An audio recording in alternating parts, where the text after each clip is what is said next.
Hello everyone, it is Maite and welcome back to my channel. So today I am very excited because I am going to be reviewing the Unbound Planner for you guys. Now, I have heard so many amazing things about this planner, and so I was absolutely thrilled when they reached out to me to send me the 2021 version so I can review it for you guys. So there is a lot to go over in this little planner. It definitely packs a big punch, but before I do, I just wanted to remind you guys that if you are into planning content, home management content, organization content, and everything in between, you're definitely going to want to hit that subscribe button so you won't miss a video from me.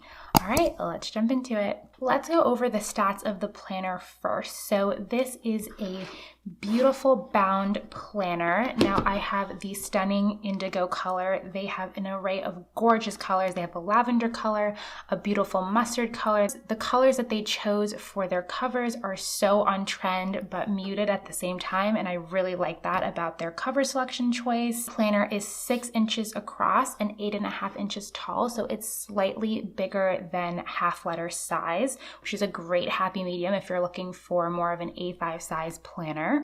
The planner is 1 inch thick, and as you can see on the spine, it has the name of the planner.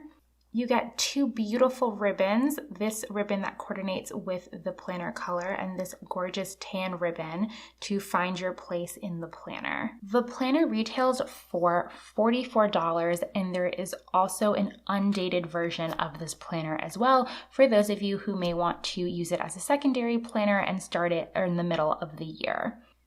The paper quality is 70-pound paper. I will be going over a mini pen test later on in the video. You can jump to that in the cards.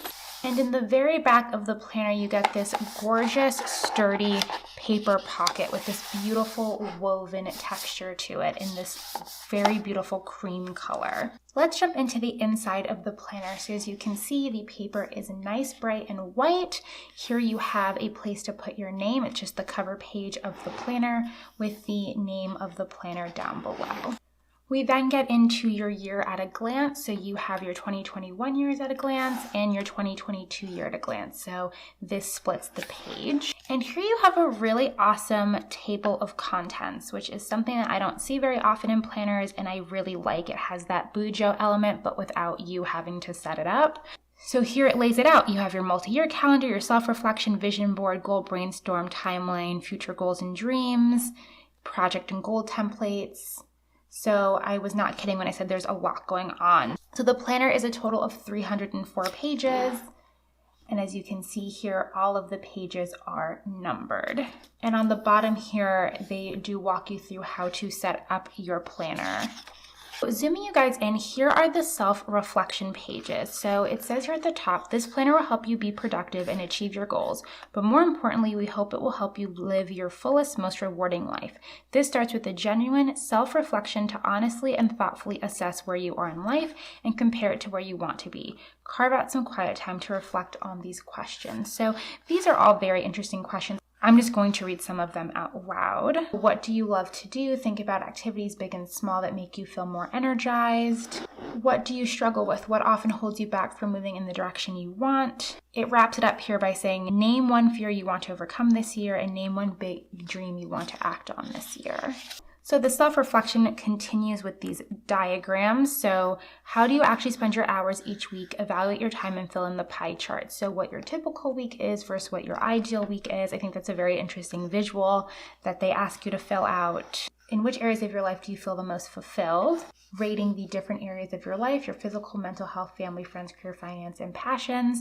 And so this is on a scale of 1 to 5. Again, that kind of reminds me of the Laura Casey Power Sheets, where she also asks you to rate your life, but that's, I believe, on a scale of 1 to 10. So here is your 2021 vision board. So you get a nice big blank piece of paper to write out and get creative with your vision board if you choose. And then you get to the goal brainstorming section. So research continually shows that people who write down their goals and regularly track them are significantly more likely to achieve them. With that in mind, the next few pages are dedicated to identifying and writing down the goals you want to achieve in 2021. The remainder of this planner is designed to track these goals by seamlessly integrating them into your daily life. So the 3 steps here are identify your themes, create your goals, and make your goals specific, and then organize them into a timeline. And they give you the page numbers which you do that. So pages 12 through 14. I'm not sure if you guys can see this, but it is a dot grid page on the opposite side. So it's a very, very faint dot grid.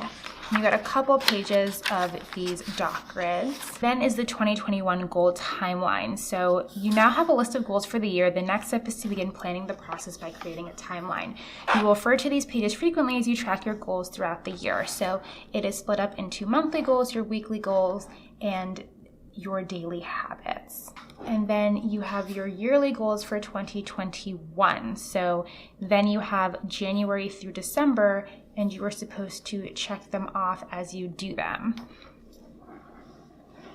Then we have future goals and dreams, what you want to do in the next year, the next 5 years, 10 years, and someday, as well as your 2021 overview, which are all these little boxes from January through December. You then have this fun year at a glance, which spreads over 2 pages. So you have January through June on one side of the spread and then July and December on the other. So here you have the 1st all the way to the 31st.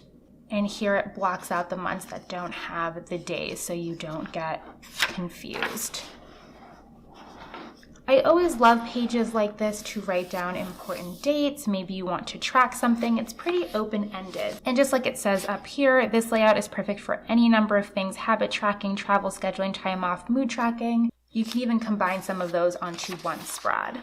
And here's a page that I absolutely love. This is the seasonal lists. Now, I love this. It is split up into winter, spring, summer, and fall, as well as a whole list page over here for whatever you want. Now, I think this is absolutely perfect to not only plan big projects, but it's a great little home maintenance checklist as well. If you're into that, what you need to get done in the winter, what you need to get done in the spring, summer, and fall. I think this is like a great page to track those things. That's definitely how I would use it. But again, you can also track travel. You can track important events, goals, whatever you want. But I think that's just an awesome way to split up that page. We then get into the project plan. So this section has different templates, 10 pages total, to accommodate your biggest goals and projects for the year. Integrate any specific subtasks you can come up with into your monthly and weekly planning. So it's pretty open-ended, this page. You have your title, your start, and your finish. So I'm assuming this is one big project per page. So you have your big action items, I'm assuming, that go up here, as well as your smaller action items as the actions get broken down. You get several of these pages.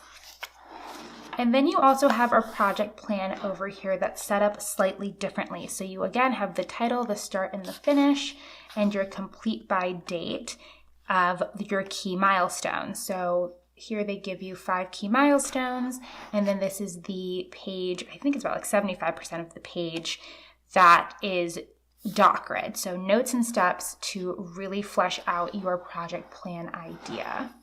You get 4 of these pages. Then we get into the goal breakdown. So again, start, complete, description, be specific, your motivation, why is this important, your reward for when you get this done, how you're going to hold yourself accountable. Again, here is the key milestone section, your things to do, and your evaluation. What did you learn and how did you grow? And I guess also as well, did you complete that goal? So overall, you get 3 of these goal breakdown pages. Then we get into the dated portion of the planner. So the beginning goal part is over, and now we are headed into the monthly and weekly layouts. So the monthly layout is really, really simple. It is Sunday through Saturday, so your weekends are not together. That's either going to be a deal breaker or it's not going to be a deal breaker. The holidays are included on the planner. And there's one really unique thing about this monthly layout is that the sidebar is very, very big. It's much bigger than any sidebar I have seen in pretty much any planner, but especially a planner of this size. So here you have your month priorities, your monthly goals and tasks, gifts and occasions, as well as Remember to review your yearly goals and add repeating monthly goals. So obviously with a sidebar this huge, your actual monthly boxes are going to be a lot smaller. So that is absolutely up to you in complete personal preference as to whether you use your sidebar more than you use your actual calendar. Now, for some of you, your calendar is everything and you have a lot of scheduled appointments that you like to look at on your monthly view, or you have a budget that you use on your monthly view, or you have a lot going on your monthly calendar. But for others, I know that they rely heavily on their sidebar. So if you love to write notes in the sidebar of your planner, this might be something to consider. So then you have your monthly dashboard. So it says here, ideas this month: be creative and learn how you're going to be healthy, take care of yourself, have fun, be connected, give and help others. So your monthly reflection is looking forward to and feeling inspired by a positive change, challenges to overcome, accomplishments and favorite memories, insights, lessons, and growth, and what to let go of. You have a split page that is split by lines, and the bottom half is a dot grid page. So then, because it's the first week of the month, it goes from your monthly dashboard to your weekly reflection. Now, this is something that you get every week in your planner. This week's priorities, your weekly goals, things to do. So you have it split into easy tasks as well as bigger tasks. And then this is a daily habit tracker. So all of the habits that you would like to track for that week. And there's also a box for acts of kindness and self-care. So this side of the weekly reflection is interesting because this is looking forward to, things to learn, challenges to overcome, successes and highlight, insights, gains, and how to improve. So I'm assuming that you can use this page for either things you are excited for the upcoming week, or as a reflection of the week that has passed. So you can either use this forward planning or kind of memory planning, if that makes sense. So here we get to our weekly layout. So as you can see here, it is a vertical layout. It is very simple, very clean. You get your week at the top. You have a very interesting sidebar. You have a box for don't forget at the top, and then you have your meals on the side. So that is split up Monday through Sunday as a place to put your meals, as opposed to generally in a lot of planners, most people tend to put their meals in this bottom box here. But instead in this planner, they designated this for gratitude. Zooming in on the vertical column itself, you have 3 places to put your top 3 priorities, appointments, whatever you want to put up there. And then you have your icons for health, water, and vitamins. This, I think, reminds me of the Norfolk planner as well as the Balance and Bound planner. I believe that they have a similar icon set up on their weekly spreads. Weekends are not shared on this vertical spread, but they are shaded in gray, so that is something to note. And then at the top, you do get a quote per week. So the planner continues just like that with your monthly dashboard and weekly reflections and your weekly layout all the way until the end of the planner, where you get your end of year reflection. So I think this is great because it ties up the goal setting planning section at the beginning of the planner. So here it says, what are your favorite memories from 2021? What were your biggest achievements this year? What are you most proud of? How have you grown? Rate where you think you are in the following areas. Compare your answers to what you said at the beginning of the year. So again, just the same box, but now you are doing it as a reflection of your year. On the other side, you have goals that you did not achieve and why. Looking back on your year, what especially challenged you this year? How did it help you grow? And how will you apply these key takeaways to the upcoming year? What do you want to focus on? So then you have your line pages in the back, as well as your dot grid pages. Here I have my Papermate Inkjoy gel pen, as well as my Papermate Flare pen and some highlighters.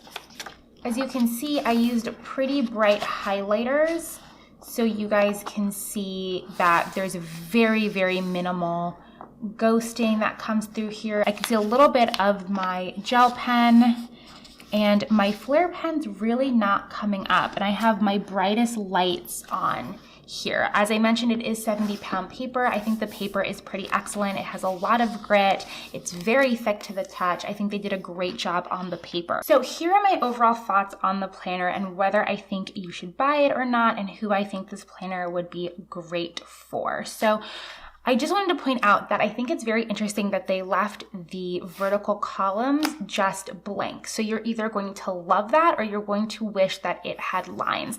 Obviously, that is complete personal preference and is completely subjective. I like it blank, but I also know that I would have liked lines as well. So I know with the lines, it makes the writing a lot easier and it makes writing lists a lot easier on your vertical planner. But leaving it open-ended as well means that you have a lot of room to get creative and also to keep it as minimal as you want. As I mentioned before, the meals on the sidebar was a really interesting choice. I almost feel like if they kept this blank, maybe they should have kept the sidebar blank as well, maybe given you just 3 boxes, even though it wouldn't have been as unique. I know everybody has their own way of how they track meals.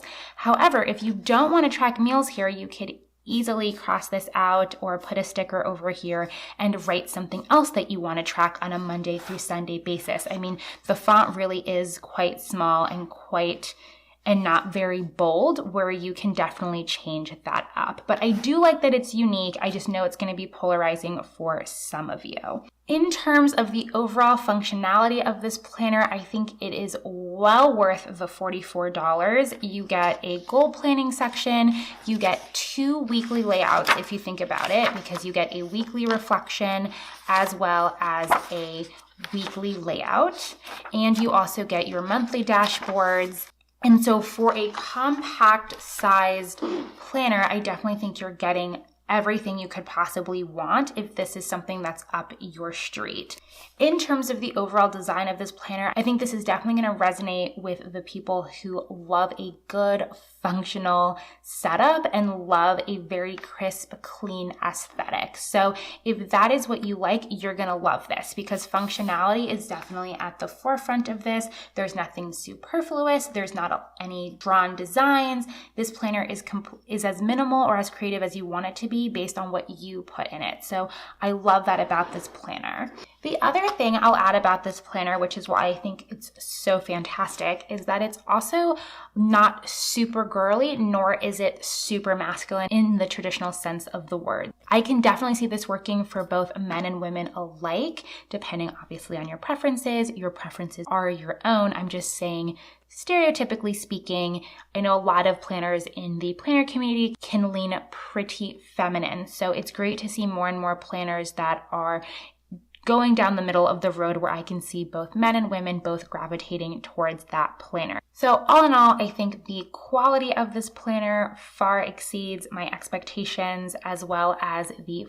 overall function of the planner and execution of design, I think is spot on. So I think they did a fantastic job with their planner. I can't wait to see more from this company. I can definitely see them doing more journals and things like that. And I definitely want to see more of that from them in the upcoming releases. So let me know what you think about this very handy but compact planner down below. Like this video if you liked it as much as I enjoyed filming it for you guys. Don't forget to subscribe on your way out. And as always, I will talk to you in my next one. Bye guys.